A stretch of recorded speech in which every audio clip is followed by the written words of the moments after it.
Hey guys, this है doctor Sabrina. I am a practising junior resident.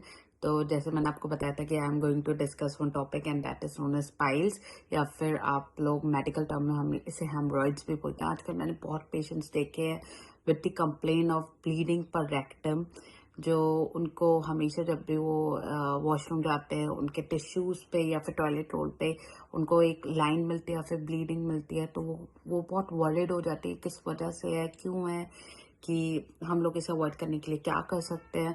तो I am just going to tell you about all the things कि आप क्या कर सकते हो क्या नहीं, वो होता क्या है। तो वो मैं आपको बताने वाली हूँ। एक्चुअली उसे हेमरॉइड्स को हम ग्रीक वर्ड में बोलते हैं कंटिन्यूअस ब्लीडिंग, तो ब्लीड होता रहता है वो पार्ट। तो इसी वजह से थोड़े से लोग ना वरीड भी हो जाते हैं, और इसी वजह से this is the one thing जिसकी वजह से पेशेंट्स जो होते हैं हेमरॉइड्स के पाइल्स के, उन्हें एनीमिया भी हो जाता है, वो एनेमिक भी हो जाते हैं, जिनमें ब्लड लॉस हो जाता है, ब्लड कम होता है। ठीक है, तो हमारा एनल एनल एरिया जो है, ठीक है, वो आपका इनर से आप देखोगे ना तो उसमें क्वेश्चंस हैं। ठीक है, वो क्वेश्चंस सप्लाई करते हैं, वो क्वेश्चंस जो होते हैं supplied by the arteries, vessels, हर चीज उन्हें सप्लाई कर रही है। ठीक है, तो फिर क्या होता है वो, और वो जो क्वेश्चंस है ना वो हमारे 3 o'clock, 7 o'clock और 11 o'clock पे हैं। ठीक है, 3 जगह पे हैं। ठीक है, तो आपने जो भी पेशेंट, अगर कोई सर्वाइवल है इसका, या जिसे पता है कि उसे है पाइल्स और ये सब, उसने चेकअप करवा रखा है, तो जब भी वो डॉक्टर के पास जाता है तो डॉक्टर ना लिखते हैं कि पाइल्स एट 3 o'clock या पाइल्स एट 5 o'clock और 7 o'clock, 11 o'clock। तो ये सब उसी साइड की, उसी एरिया की बात है कि लाइक उस एरिया में ओपनिंग, उस एरिया में एक स्किन टैग है या फिर एक पाइल्स है। ठीक है, तो उसके बारे में ही बात करते हैं। तो वो ब्लीड क्यों करता है? क्योंकि जो क्वेश्चंस है हमारे, जो एनल क्वेश्चंस है, वो सब इतने वेस्कुलर है, उनमें सारी सप्लाई हो रही है, उसकी वजह से इतनी वेसल्स हैं तो वो ब्लीड करती हैं। ठीक है, तो उस एरिया में कुछ भी होगा वो ब्लीड करेगा फॉर श्योर। अब जो होता है हमारे, जो होते हैं ये किस वजह से होता है पाइल्स? पाइल्स की बहुत प्रॉब्लम हो सकती है। लाइक अगर आप स्टैंडिंग, आपकी कोई जॉब है जिसमें आपको 7 to 8 आवर्स स्टैंड करना है, या फिर आपको सिर्फ गार्ड की, जैसे सिक्योरिटी गार्ड्स हो गए, इन सब की जॉब्स जो होती है वो सब खड़े रहने की होती है, तो उसमें चांसेस है कि उन्हें पाइल्स हो सके।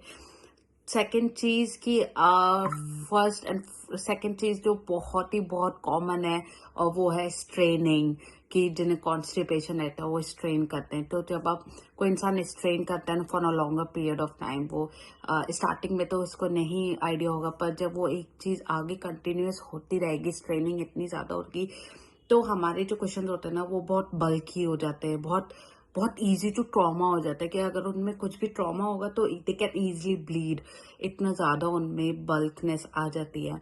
तो इस ट्रेनिंग इज अ कॉज। और अगर आपकी डाइट प्रॉपर नहीं है, ठीक है, तो सारी everything is mostly related to your that only diet.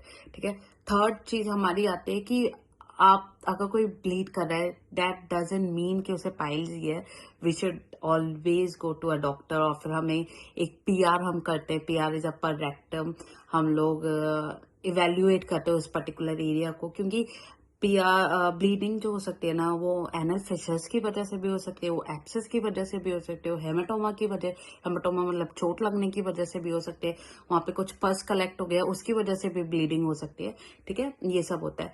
और पाइल्स का एक और तरीका है, वो है हमारी फ्रेश ब्लड। पाइल्स में हमेशा आपको फ्रेश ब्लड मिलेगा।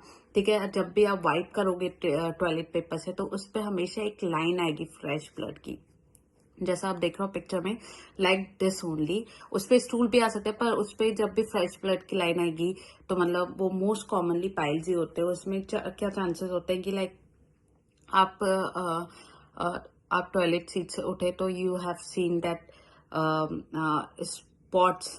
ठीक है, अपने पैन में। ठीक है, तो वो चीज भी हो सकती है। अब क्या हो सकता है, आप कैसे अवॉइड कर सकते हो? फर्स्ट एंड फॉरमोस्ट थिंग जो हमारी अवॉइड करने की है वो है हम अपनी डाइट अच्छी कर लें। ठीक है, कॉन्स्टिपेशन है जिन पेशेंट्स को, आप अवॉइड करो कि ऐसी चीजें ना खाओ जिनसे और आपको कॉन्स्टिपेशन होता है। Increase your fluid levels, increase your fibre diet. आप जितने अच्छे फाइबर्स ले सकते हो, जितना ज्यादा पानी पी सकते हो उतना ज्यादा करो, क्योंकि constipation is the leading cause for the piles right now. ठीक है। आप सेकंड चीज आप कर सकते हो, हम लोग आ जाते हैं एक रबर बैंड आप लेगेशन करते हो, पर वो जो होते हैं वो इतने ज्यादा हेल्पफुल नहीं है आजकल के प्रोसीजर्स में। आप जो मोस्ट इसका अच्छा प्रोसीजर माना जाता है दैट इज सर्जिकल ओनली, जो आपको एक ही बार में पूरा हम पाइल निकाल देते हैं और फिर सूचर लगा देते हैं, तो वो पूरी ही हम रिमूव करते हैं उस हेमरॉइड को। तो वो सबसे बेस्ट माना जाता है, क्योंकि उसके जो फर्दर चांसेस होते हैं रिलैप्स के वो बहुत बहुत बहुत लेस होते हैं as compare to rubber band, या फिर आप कोई इसमें और भी ट्रीटमेंट्स होते हैं वो सब करवाते हो तो वो इतने लॉन्ग लास्टिंग भी नहीं होते और आपको वही कंप्लेंट दोबारा होने लगेगी, तो that is not good even. और आप लोग इसके डिग्रीज में आपको बताई थी, तो इसकी डिग्रीज होती हैं 1 2 3 4, they are 4 degrees. First haemorrhoids या पाइल्स होते हैं वो इंटरनल पाइल्स होते हैं, वो आपको बाहर नहीं दिखेंगे, आपको फील नहीं होंगे, तो डोंट वरी, उसमें इतना ज्यादा पेनफुल नहीं होता है। और पाइल्स वैसे भी पेनफुल नहीं होते हैं, तो आपको कभी पेन हो एनल रीजन में ना, तो डोंट थिंक कि वो पाइल्स हैं, क्योंकि पाइल्स पेनलेस होते हैं। और अगर वो पेनफुल जब भी होते हैं जब वो उनका थ्रोम्बोसिस हो जाता है। थ्रोम्बोसिस मतलब वो बाहर आ गए हैं, बाहर आने के बाद उनके जो आसपास का है वेन है वो सबको ब्लॉक हो गया, उन्हें ब्लड सप्लाई नहीं मिल रही है, तो वो पेनफुल पोजीशन होती है किसी भी पाइल्स के लिए। बट जनरली वो पेनलेस रहते हैं। अगर वो इंटरनल पाइल्स हो सकते हैं, या फिर सेकेंड होता है वो इंटरनल पाइल्स है बट आप जब डेफिकेट करते हो तो बाहर आ जाते हैं, ठीक है। ऐसा है, पर वो खुद ही खुद अपने आप अंदर भी चला जाता है। थर्ड डिग्री होता है कि अगर आप डेफिकेशन कर रहे हो, डेफिकेशन करके भी आपको पाइल्स आ गया बाहर, पर वो खुद अंदर नहीं जा रहा है, आपको अपनी फिंगर डाल के उसे अंदर करना पड़ रहा है, ठीक है। That is the third degree. अब फोर्थ डिग्री हमारा आता है कि आप डिजिटली भी उसे अंदर नहीं कर पा रहे, ठीक है, फिंगर के थ्रू भी अंदर नहीं कर पा रहे हो, तो वो हमारी फोर्थ डिग्री होता है। तो इसमें सबसे ज्यादा चांसेस हम लोग करते हैं कि लाइक आप सर्जिकल ट्रीटमेंट हो, तो that is the best for you guys, क्योंकि उसके रिलैप्स के चांस, उसके रिकरेंस के चांस सब कुछ बहुत मिनिमल हो जाते हैं, बहुत ही लेस हो जाते हैं, लो हो जाते हैं। तो I hope you guys really like my video, और आपको कोई भी क्वेरी है रिगार्डिंग ऑल दीज थिंग्स, तो आप just feel free to message me or comment me. I will always here to help you guys. अगर आपको कोई भी प्रॉब्लम है regarding your if you are stressing about anything, या फिर आपको health issues है कुछ भी, या you are going through something in your life which you want to really share with someone, so I'm always there for you guys. I love you guys. Thank you.